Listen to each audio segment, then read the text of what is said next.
Hello, what is up mga moms or sir ma'am? Ako po si Ralph Cifra, isang visual artist from Manila. And today we are going to customize the YOLO Park Cheetor. Grabe to mga moms or thank you very much YOLO Park for sending this to me for unboxing, review, and customization. Yan.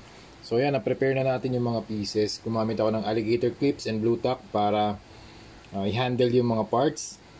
Ipa-prime natin to using, kunin ko lang yung Bosni number 4 flat black. Ito yung primer na gagamitin natin. Ayan. Tapos nilagyan ko na rin ng blue tack para ma-mask yung mga pegs para hindi masyadong humigpit pag binalik natin into the model kit. Para hindi siya humigpit and same pa rin yung articulation. Kung ano yung standard articulation niya, yun pa rin yung range of movement niya. Okay, so yun. Sprayan muna natin ng Bosni. Ang gagawin natin, dalawang thin layers. Okay, 2 thin layers ang gagawin natin dito kay Cheetor. Once again, thank you very much YOLO Park for sending this Cheetor for unboxing, review, and customization. So ito yung website nila. Maraming salamat YOLO Park. Ito yung mga open for pre-orders. Yan, yung IIES na yun, Optimus Primal tsaka si Optimus Prime na IIES. Grabe, sobrang ganda niya. Nakita ko to sa saan ba yun? Toy Kingdom, SM North EDSA. 150k. Ito sana padalan tayo pero nag-email pa kami with in constant communication pa ako with YOLO Park. Thank you very much YOLO Park again for this kind of opportunity na makapag-review ng mga products nyo. Sobrang gaganda talaga. Ang next na upcoming natin na review ay si Scourge tsaka ito March si Rhinox. Sobrang angas. Pero ito customize natin si Cheetor, yung G1 na AMK mini series model kit. Yan, 600 each. Na-convert na pala to sa peso kapag binrouse na via geo-targeted sa Philippines. Okay? So yun lang. Thank you very much YOLO Park again. Resume na tayo dito sa ating customization kay Cheetor. Ayan, nakapag-prime na tayo. Ito na yung mga inner frame. Medyo marami pala siyang parts. Kasi kung matatanggal mo pa yung ibang parts na to, kunwari ito sa knees, sa tuhod niya, and sa kneecaps, natatanggal pa pala siya. So para talaga siyang model kit na snap fit. Pero yung mga parts, pre-built na. Hindi mo na ika-cut from the runners. Okay, next step ay mag-add tayo ng dry brushing paintbrush method using Vallejo Acrylic Metal Color, Airbrush Color, Grease Metallizado or 720 Gunmetal Gray. Okay, ito na yung inner frame natin. Na-load ko na yung brush ko with Gunmetal Gray. And hanap lang kayo ng any porous material. Tanggalin nyo most of the paint. Siguro matitira na lang dito ay around 15% lang. Okay, tapos dahan-dahan lang natin i-brush around or onto the surface. Pwede kayong brush movement ng up or down, left and right, circular. Yan. Tapos, ang mangyayari dito, since ang dry brushing, nag-apply tayo ng paint dun sa surface ng very light pressure lang. Yan. Importante dito, brush control din. Na hindi masyadong madiin yung pagkakalapat sa surface. Yan. Lalabas lahat ng detail yan. Yan. Yung mechanical detail. Kasi lahat ng surface na nakaangat, yun lang yung malalagyan ng paint. Yun lang yung kukuha ng pintura. Yun lang yung malalapatan ng paint. Yan. So, compared sa hindi natin nalapatan ng dry brush, ganito yung itsura niya. Okay? So, dito, mas kita yung detail. Dito, dark, lang siya, black lang. So, yan, gagawin natin yan sa lahat ng parts. We are done with the gunmetal dry brushing sa unit natin, sa model kit. And ito na yung progress natin. Okay? Ang gagawin natin dito, tinanggal ko muna tong kanyang right arm kasi gusto kong gawin kay Cheetor. Gagawin natin siyang half hologram. So parang nabubuo yung hologram from his right arm and right foot. Dito nagsisimula papunta dito sa kanyang waist. Okay. So parang nag-overlap dito. Yan. So magke-create tayo ng gradient from this and this papunta dito sa kanyang body. So parang nagsasalubong yung gradient. And ito gagawan din natin to ng gradient na purple, blue, tapos magla-line art tayo ng holographic lines. Okay, tara game, mag-apply tayo ng dry brush dito sa kamay niya. Purple muna. Tapos, lagyan natin ng cobalt blue. Yan. Okay lang din mag-overlap sa mga ano, sa mga surfaces. Okay lang 'yun. Kahit maiwan yung mga ilang portions ng gunmetal, it's okay.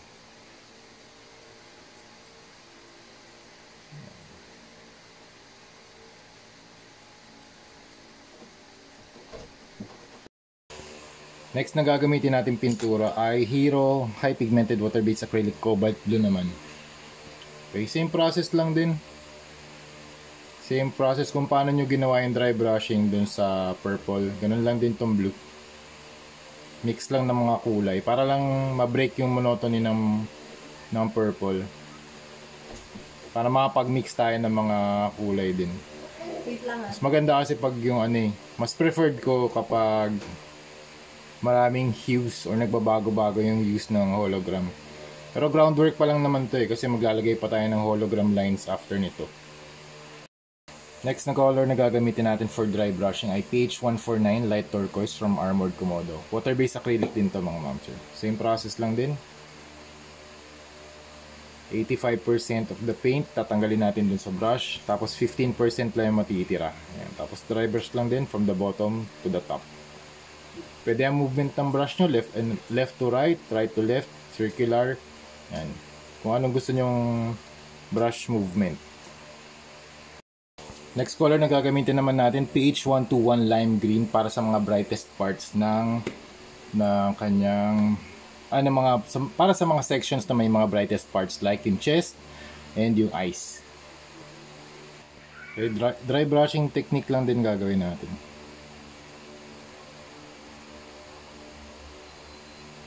Pero I'm using a smaller brush para mas precise. Kasi pag malaking brush baka matamaan yung ibang sections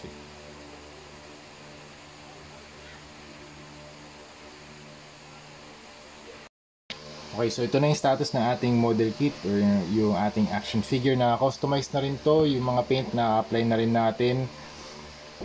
Dami na rin nating colors na na-apply. So mula from the intense violet, turquoise, green, yan. Tapos ito na yung last na step na gagawin natin, last couple of steps actually before top coat. So ito yung tatlong colors na minix ko para dito sa mixture na to. Water based acrylic matte white, traffic yellow from Armored Komodo, and lime green.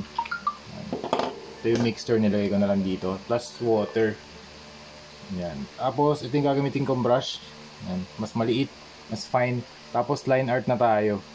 Yan. Ito na yung pinakamatagal na process kasi gagawa tayo ng line art dito sa yan, parang ganito yung ganito yung kalalabasan niya.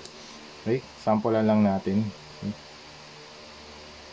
Maganda kung may tubig yung yung mixture para mas mag-flow yung pintura kasi kung wala, ang hirap mag line art kapag hindi nagfo-flow yung paint. Try natin dito dito sa side.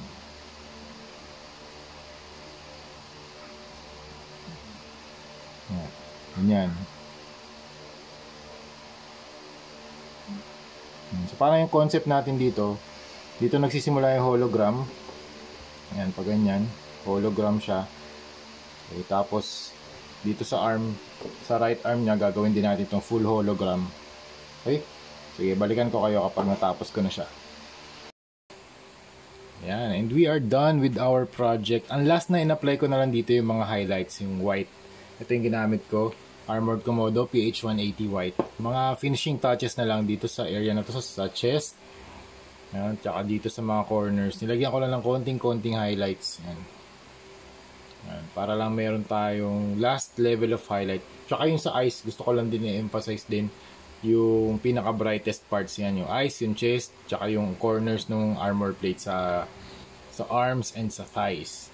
So ito na ang ating cheater. Again, thank you very much YOLO Park for sending this cheater for unboxing, review, and customization. Yan, ito na mga ma'am sir, tapos na tayo sa ating project. Magmo-move on na tayo sa mga next projects natin. Okay, so ito yung likod niya, the spinal column. Tapos ito yung mga grid na lines. So parang ang concept ko dito yun nga, yung hologram or grid lines na nag-start dito sa kanyang left foot tsaka right na arm. Tapos dito siya napuputol. Yan. So meron din dito sa chest, meron din dito sa waist area, pero wala dito. Yan. Kasi dito pa lang nagsisimula, papunta pa lang. Nag-grow yung nag-grow pa lang yung, nag-activate pa lang yung hologram. Yan. Teka. Yan. Ikot ko para yan. 360. Okay, yan. May weapon siya. Okay. Kasi ito yung kanyang eyes. Yan. Shoulder armor. Ganun din. Dito mas hiwa-hiwala yung grid. Hindi ko na pinagdikit-dikit. Hindi siya continuous na grid. Para dito pa lang nagkakaroon na ng distinction na nawawala yung grid. Na-deactivate na siya. Yan, dito yung activation.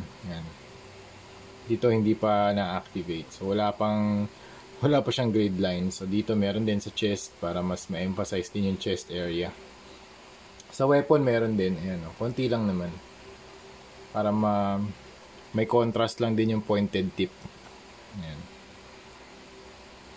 So ito yung bago kong color na na-discover ito yung gusto kong kulay for the grid kasi dating ginamit ko teal or turquoise. Yan. Yan. Initially yung plan ko dito black na cheetah. Pero yun nga naisip ko why not gawin siyang half hologram kasi yung half hologram nagawa ko lang kay Iron Man. Sabi ko baka pwede kay Cheetor. Yung base niya purple pa din with blue highlights, with green highlights, pero yung magiging main design niya parang grid kaya hologram. So ito na. Ayan, thank you very much for watching. Nga pala, before we end, ito na ang ating next na project, si Scourge naman. Okay? Ang plano natin dito, baka gawin na lang natin yung grid type din, hologram, pero orange naman siya. Black and orange. Ayan. Black yung base. Hindi, purple. Purple base, white. Pareho lang dito, pero yung grid colors, orange naman. Okay? Alright, so yun lang. Again, thank you very much YOLO Park for sponsoring this video. Maraming salamat. And sana marami pa tayong collaboration projects in the future. Yeah. Thank you very much for watching and see you sa next video. Bye-bye!